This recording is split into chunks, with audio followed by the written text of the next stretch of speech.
Hi, Shelby Joe Long here with the Genius Entrepreneur Podcast, where I get to have the opportunity to hear people tell their stories about transforming their genius into an income stream.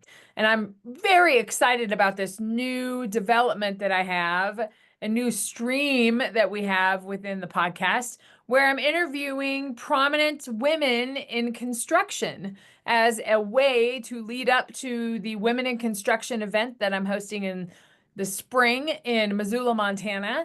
And I'm just meeting so many amazing women that have such great stories to tell. So today is no exception.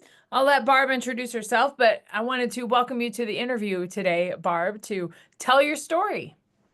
Thanks. I appreciate the invite. I'm excited for what you're going to do in Montana. I love when women are coming together to put conferences together for women in construction. I mean, women make up less than 14% of the industry, and that is my passion. I started about 2 years ago now, just left the industry building buildings and started just really advocating for bringing more women in, advancing women, and retaining them in this industry. So I am all about what you're doing right now. Yeah, that's awesome. And I can't wait to talk about what you currently have going on. But I want to back up a little bit and I want to talk about your experience before and kind of what inspired you to get into construction. And because I imagine it wasn't always that way, but maybe there's something. So can you give us a backstory about your professionalism? Absolutely. So I I grew up in a family where my dad owned an HVAC company, heating and air conditioning for residential primarily, and never once did it cross my mind to go into construction. And then at 16, two of my best girlfriends got jobs at a hardware store slash lumber yard, and I wanted to work with them. So I applied and I then worked at the same location all through high school and college and never once considered working in construction. I was literally a junior in college about to quit school because I felt like I was wasting my money. I didn't know what I wanted to do. And I randomly found the construction management degree program as I was flipping through what used to be an actual hand copy of all of the books or all of the degrees. And as soon as I read it, I knew that is exactly what I wanted to do. It's like my whole life had kind of been setting me up for it, and I just never realized it. And I think that too many people back then and still now, people see construction as a job instead of a career. And with my mom being a high school teacher, she was very much career focused. You're going to college, you're having a career. And those two just didn't align for me until I saw it as a degree program. And then I'm like, I am in. And so I was a junior in college when I joined the construction management program, and I was the only female in the program at the time. I was going to the University of Central Missouri, and when I went in, I knew that I wanted to be a job site superintendent. And so that was my goal. And when I graduated, I was the first female that a now nationwide general contractor hired out of college to train to become a job site superintendent. And I spent the first 20 years of my career in the field. Um, actually, actually working with my tools the first many years. I was a union carpenter because that's how they wanted to teach me how to actually build buildings. And I loved it. So I was a union card carrying carpenter for over a decade, Wow. as I was also working in the field. So that's how I spent the first 20 years of my career. And then I moved into office positions. So it transitioned after that. I don't know if you want me to go into that right now, or I feel like I'm just talking a lot. No, I you are talking. I think you should continue. But I want to ask about that experience. I want to ask about your experience in the as a superintendent and as in the field. And it's clearly something that you're passionate about, something that fit what you wanted to do and your background and all that. What was your experience as a female in that space? Just with the just with the percentage being so low of women that are Yeah. involved in construction, and I'm sure other male dominated industries that would have a similar similar Yeah. experience, with I mean, I was a firefighter for a long time, a wildland firefighter. Oh, amazing.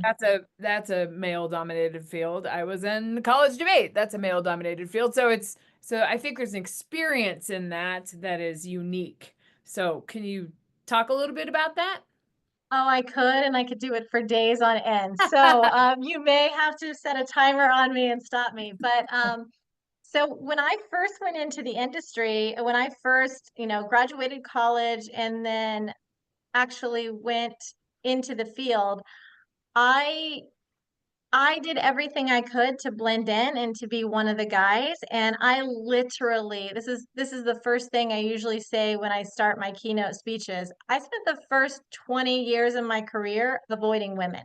I wanted nothing to do with women. I wanted to be one of the guys. I wanted to fit in. And so you do a lot of things to fit in, I mean, I literally not only laughed at sexist jokes, but I told sexist jokes, and there's just Yeah. there was this transformation that had to happen with me over a couple decades to finally realize that, okay, wait, it's okay to be a woman and to associate with other women. I don't have to do everything the way the guys do it. And that is what worked for me. It is not what I recommend to women wanting to enter the industry today. You've got to do you. You've got to figure out what works best for you in that situation. But it changed a lot of who I was as a person, good and bad. I, when I graduated college, I was very quiet. Well, my mom right now, if she was listening, would be like, "What? Who's that?" So maybe not with my family, but I was shy. I was quiet. I kind of kept to myself. I was more of a people pleaser. And I very quickly, when I entered the industry, realized that you can't look like me. And I was 5'5", 115 pounds. You can't look like me and be quiet and people pleasing and actually make it to the ranks of leadership in this industry. And so I had to find my voice. And I found my voice, and it started changing things for the good and the bad. You need to speak up, you need to speak up. And then once you speak up, oh, you're talking too much, or you're too direct, or you're overbearing, or you're difficult. And yeah, I could go on and on and on. But there were a lot of challenges that I faced, but I look back on each one of those and think, man, if I hadn't gone through that, it wouldn't have made me who I am today to be able to educate people on the gender specific challenges the way that I do today. Sure. And that's a such a positive learned way to look at that. But it's true. But it's I wonder, and you've worked with a lot of women in the industry. Are they experiencing similar things that you did when you were in the field and as a superintendent, or has that changed? Have you noticed there's been any shifts in that? So I'm going to back up a little, and you may have to ask me that question again when I circle back to it. When I was in the field, like I would go weeks without even seeing another woman. Even as a superintendent, as assistant superintendent, there was one job, there were 450 people on site, and maybe I would see one woman occasionally, and I was second in command. So I wasn't used to working with women. It wasn't until I was voluntold that I would be joining NAWIC, National Association of Women in Construction, that I started actually getting to know other women in the industry.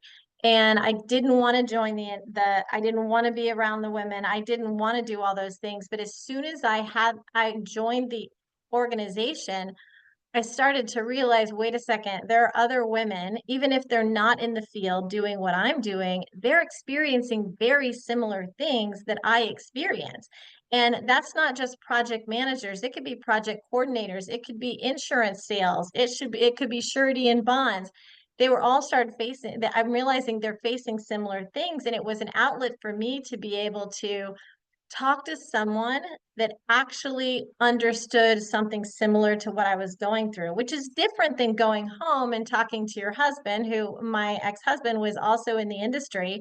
And, you can tell him things you faced, but he doesn't get it the same way as we do as women. And a lot of times he'd be like, don't let that bother you. I I can't just let things slide like that when I look like me. If I look like you, that's different.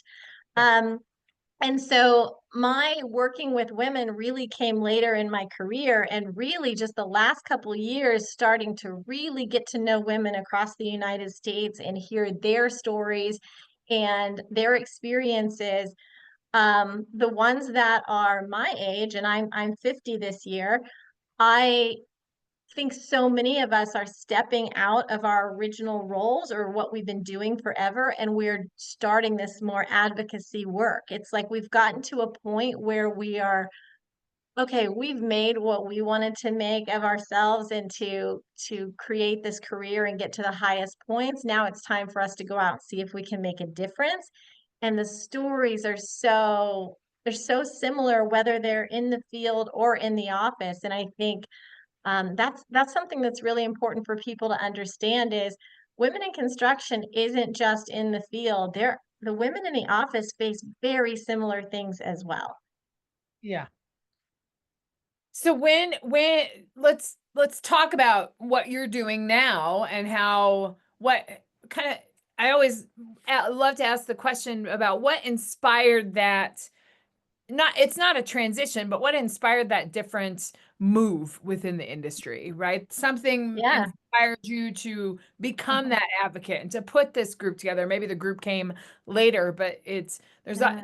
I find that there's always something that just clicks, and then Oh, I'm going to there start was. making a bigger difference, and I'm going to start speaking about this and training and all that, and to step into the role of not being the doer, but being the doer and the advocate at the same time. So can Yeah. you talk about that transition, taking your genius in a different direction? There was a moment. There was definitely a moment. And it was I'll set the moment up for a minute. So when I left the field after 20 years, I moved I was an owner's rep for a large nationwide developer managing design and construction teams for multifamily towers across the nation.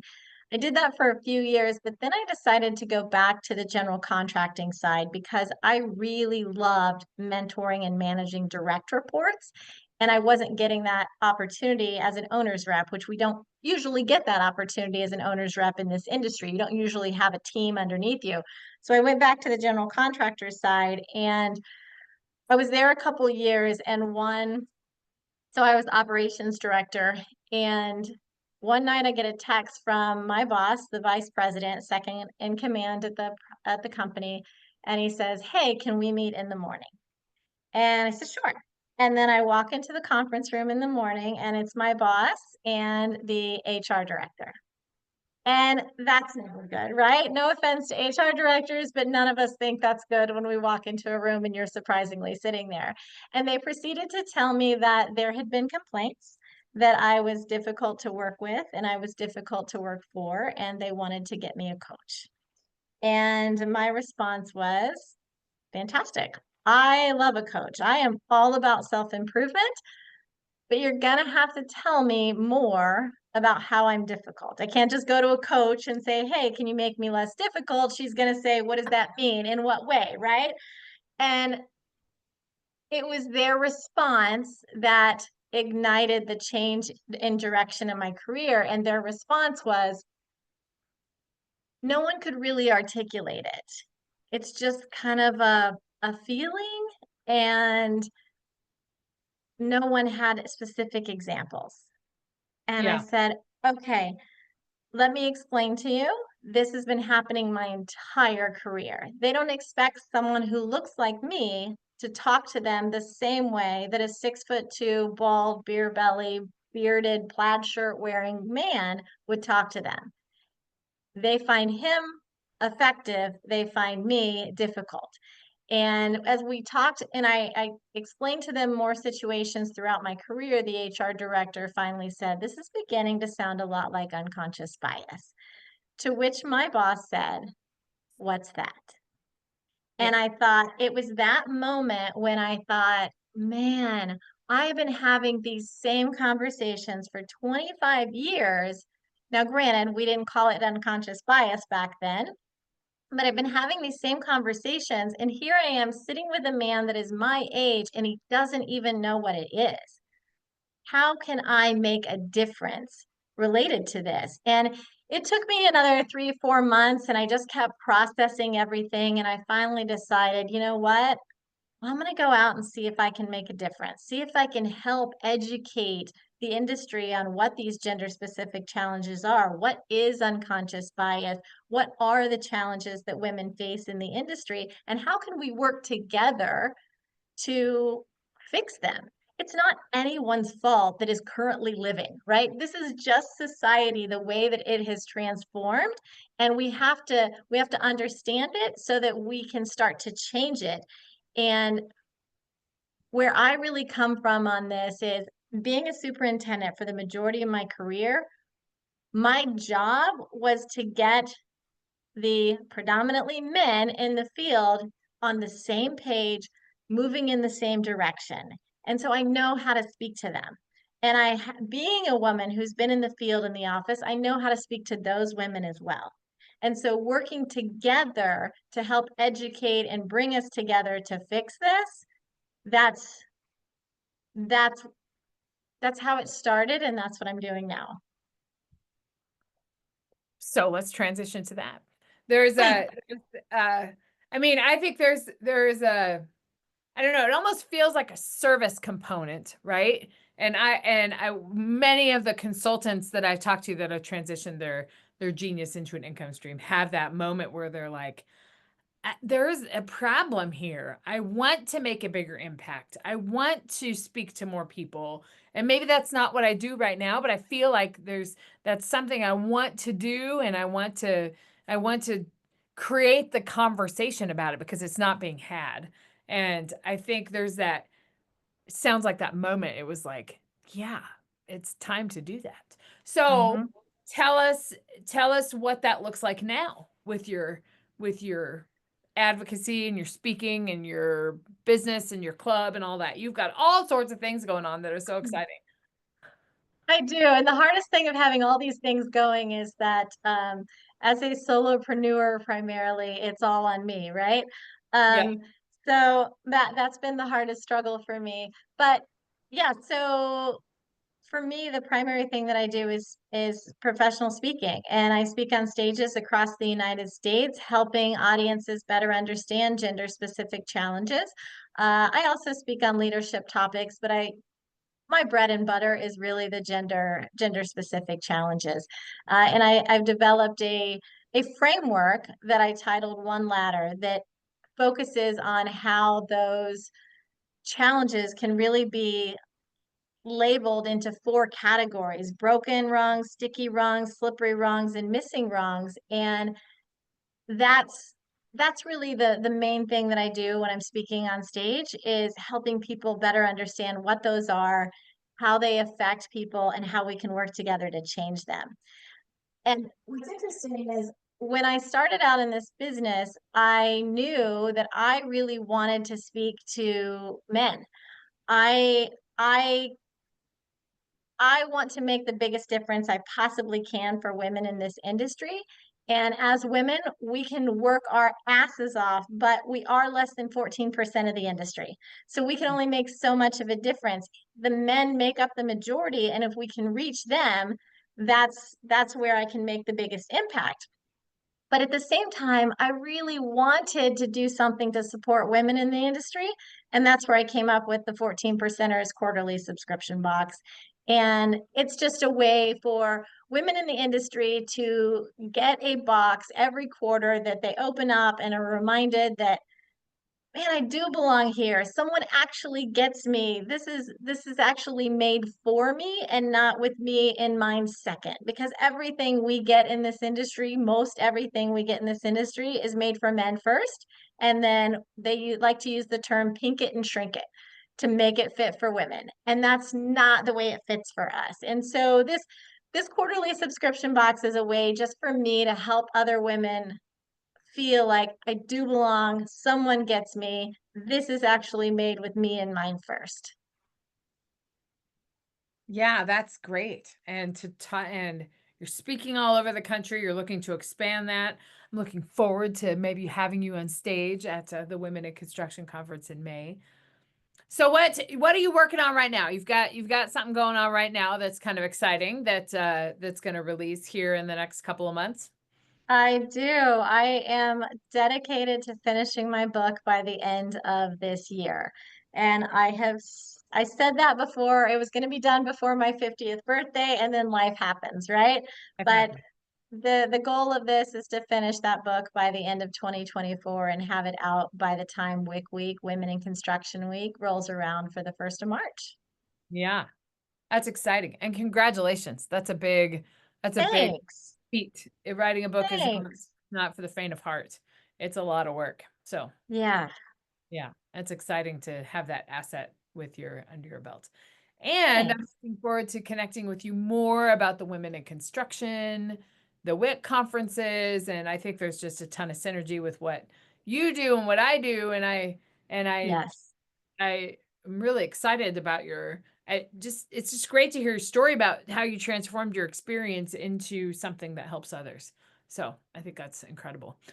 Thanks. And I think that's It's an been a fun journey. Yeah.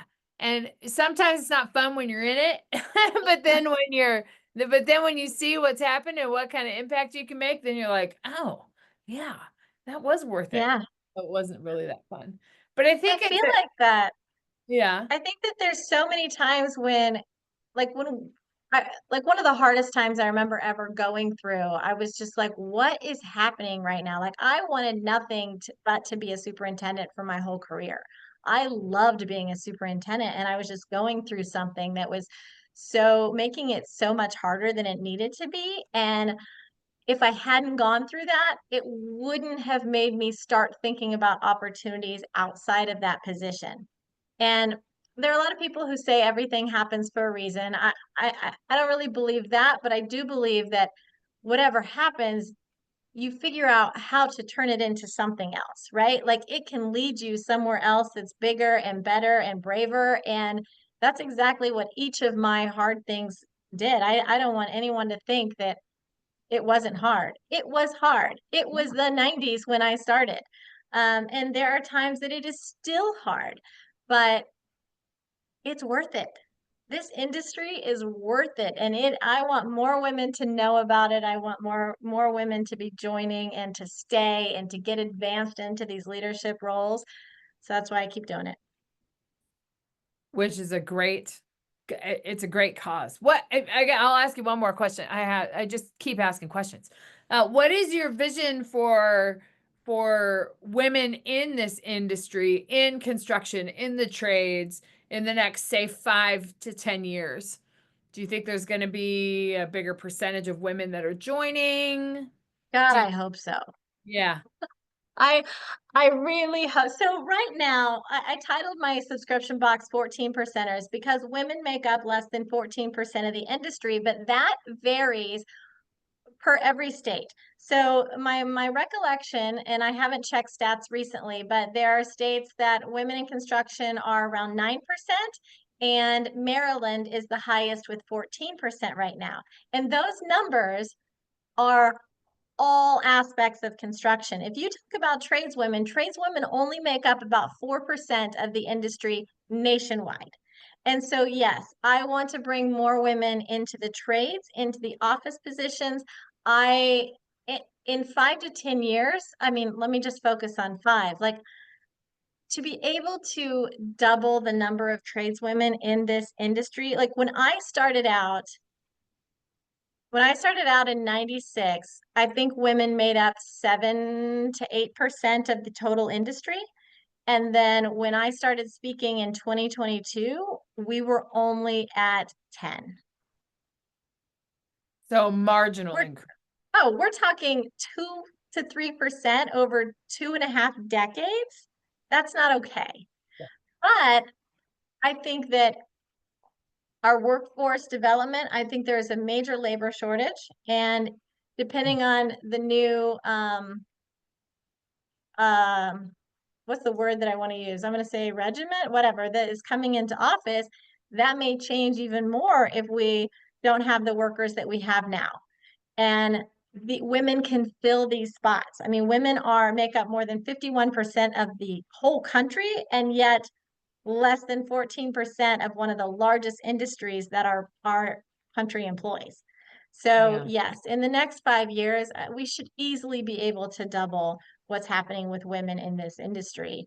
Um, and we need to be moving more into leadership roles. Yep.